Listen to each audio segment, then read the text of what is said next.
Okay, the next family which we are going to see is nothing but we've seen Platyhelminthes, so next we're going to see about Aschelminthes. The name says platy is flatworms, asci is roundworms. Okay, so now we're going to see about, in Platyhelminthes we saw that the bilateral symmetry and also the triploblastic thing, both the qualities started from your Platyhelminthes, but the coelom it was acoelomate, whereas here, okay, so let's see about the characteristics. First, asci stands for round, helminthes is again worm. So Aschelminthes is commonly called as roundworms. Okay. So they are again, they have organ level organization. So earlier it was only tissue, now it has come to organ and organ level organization it has come. That is organ system. Okay. Then coming to your symmetry. This is again, while I told you from your from your Platyhelminthes all are bilaterally symmetrical. Okay, so it is bilaterally symmetrical. Okay, next coming to your germ layers, it will be having all three layers, that is ectoderm, endoderm and mesoderm. So that is why it is called as triploblastic again. Okay, it is triploblastic. Coming to your coelom, your Platyhelminthes is acoelomate, whereas this is pseudocoelomate, or it is also called as schizocoelom. Schizocoelom, that is your the mesoderm, that is ectoderm and endoderm. Okay, the mesoderm is not properly developed. Okay, so that type of coelom is called as schizocoelom. Okay, so this has got, Aschelminthes has got schizocoelom or pseudocoelom. Okay, now coming to Aschelminthes, so here they have a well developed organ system, that is your mainly your alimentary canal. So if you see them, okay, if you take the cross section of this Aschelminthes, they have a well developed pharynx, muscular pharynx.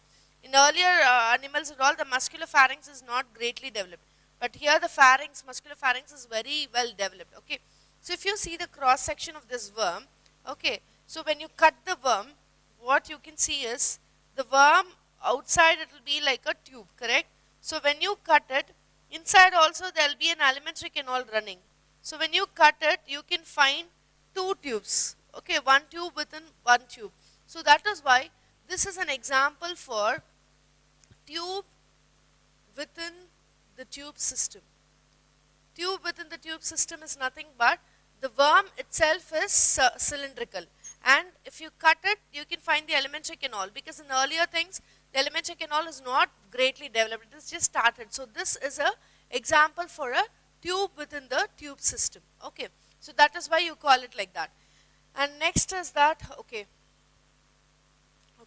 they have a longitudinal and circular muscles. So they have a very well developed longitudinal and circular muscles for locomotion. Okay, they move by elongating their body. So they have a very good muscles for locomotion. Next is that the nervous system is kind of developed, and they have a lot of ganglia and interconnecting ganglia. Okay, so ganglions are seen here. And coming to your excretory system, that is osmoregulation. Osmoregulation is done by your nephridia. Okay, so nephridia plays a vital role in osmoregulation for Aschelminthes. Okay, and apart from this, okay, coming to your sexes, okay, Nereis is dioecious, whereas your earthworm and your leech is monoecious.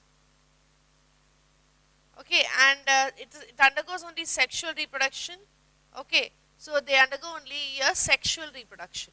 Okay, so these are all the general points related to your Aschelminthes. And then I'm going to give you three examples. One is your Nereis. Nereis is kind of gregarious. You must have seen Nereis. Okay, Nereis will have a lateral foot. So if this is your needus, from each segment there comes in a lateral projection like this, something like this. Okay, this lateral projection, so that is for locomotion. So this lateral projection is called as parapodia, or it is called as false foot. So needles will have a lateral projection, and that is called as parapodia, or they'll also call it as setae. Okay, it's called as false foot that aids in locomotion. So as I told you, needles is dioecious. Okay, so then coming to your earthworm, Pheretima posthuма. So that is the Indian earthworm. Okay. So Nereis is also called as sandworm, clangworm, etc. Okay. So earthworm, coming to your earthworm, as I told you, earthworms are monoecious. Okay. And earthworms will be having, earthworms are actually very good for, it is called as farmer's friend, correct? Because they help in digging the soil and making the soil more porous. Okay. And in earthworm, its fertilization is external. Okay, and they'll be having a lot of sensory organs also. Okay, so earthworm actually it shows regeneration.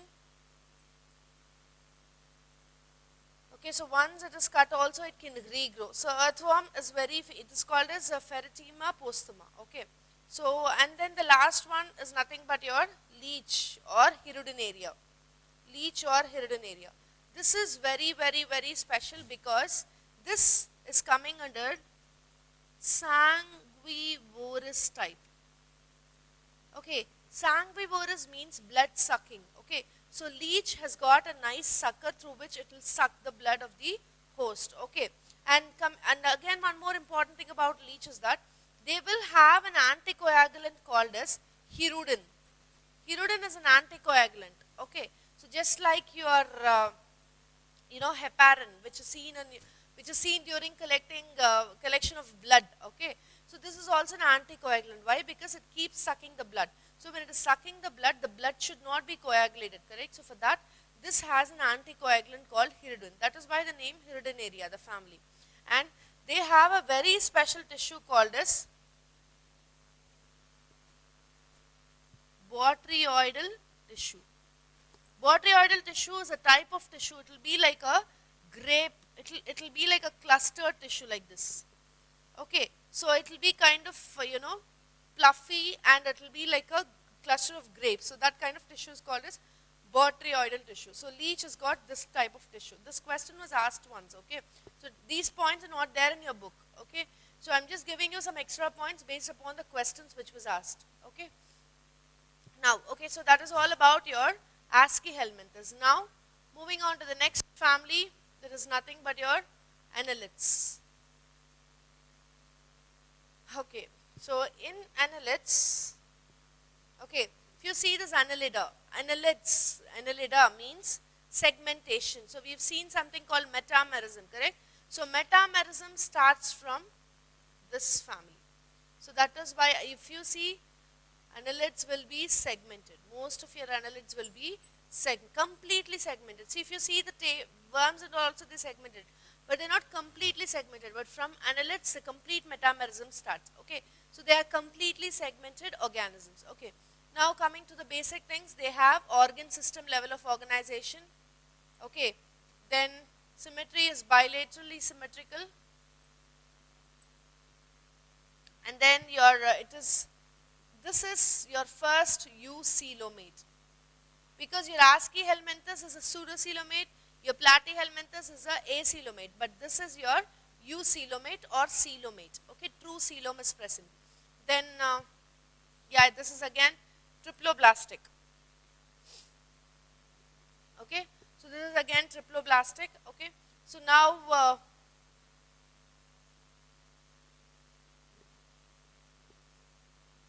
okay, so as I've told you, this Nereis, earthworm, and then your leech. Okay, so all these are belonging to your annelids. Okay, so this annelida, okay, this is actually considered as a segmented organism, correct? So that is why I told you Nereis. See, if you see Nereis here, it's segmented. So all these are coming under your annelids. So and also leech is being sanguivorous. This plays a very important role in sucking your blood. Okay, Fine. So, okay, from here starts your annelida. Okay, so and then your triploblastic. Triploblastic. Okay, so annelids, what is a most common thing which can be seen compared to other organisms is that annelids have a very well developed muscular system. They have well developed muscular system. That is your longitudinal muscles are seen because they move rapidly, they suck blood, they have suckers, they have rostrum, all these are present. Okay, so what happens is that they have a very good musculature, that is longitudinal and circular muscles are very prominent. Okay, now so regarding the annelids, one more important thing is that this parapodia, okay, this parapodia will also help in regulating your osmoregulation. This is not only helping in locomotion but also plays a little role in osmoregulation by generating your water current. Okay, they generate the water current. Okay, and in earthworm, if you see earthworm, see they have both, they are hermaphrodites, both male and female are found in the same organism. What will they do is that, but there will not be any internal fertilization because the time of maturation of the female and males will vary. So only external fertilization will happen. Okay, and the development is also indirect. So what happens is that they will not mate amongst the same organisms. The mating will include two different organisms. Okay, and for mating purpose, earthworms have a very important bag to store the eggs because I told you this the maturation will not be the same. Okay, the female and male of the organism will not mature at the same time. So the male should go and fertilize the female of other worm only. So for saving the eggs and for receiving the sperms, you have a pouch-like structure called as clitellum in earthworms. So earthworm has got an important structure called as clitellum. Okay, now, now I forgot to tell you a few examples in Asci helminthes. Okay, so the examples in Asci helminthes are, okay, so Asci helminthes, you can say Ascaris is an example. Then your Wuchereria bancrofti. All these are some of your Asci helminthes worms. Okay, now the one more important thing about Asci helminthes is that sexual dimorphism is seen. What is sexual dimorphism is differentiation of male and female organisms. Okay, visually you can differentiate. See humans, if you see, you know this is male, this is female, but some organisms you cannot differentiate. But here the sexual dimorphism is clearly seen. Okay, males are little sleek, little slim, whereas females are long and thick. Okay, so sexual dimorphism is well seen between the male and female worms. And Ascaris will cause ascariasis. Okay, and Wuchereria bancrofti will cause elephantiasis. Okay, now what is this ascariasis and elephantiasis? So these two are, okay, these two are the disorders caused by these worms. So what happens is that these worms will start living in the blood. Okay, that is in the blood vessels because they're just like a tube, correct? So what happens? They will be circulating with the blood. Ascaris will cause some inflammation and infection, and the lifetime of the worm is about some 9 to 12 months, not more than that, the entire lifetime. Okay, but this Wuchereria bancrofti, what will it do is it will be circulating and it will start growing like in the lower part of the body. Okay, so what happens, there will be an accumulation and infection in the lower part of the body, and this Wuchereria bancrofti may at times affect, not at times, it will affect your genital organs also.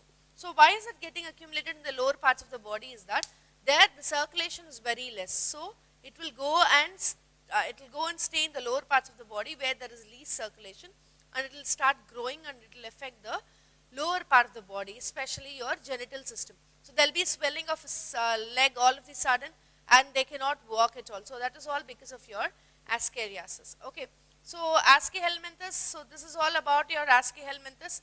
And your annelids, it's the same. Okay, so from annelida starts your eucoelomates, whereas your Aschelminthus is a pseudocoelomate or schizocilum. Okay, so that is all about your Aschelminthus and annelida.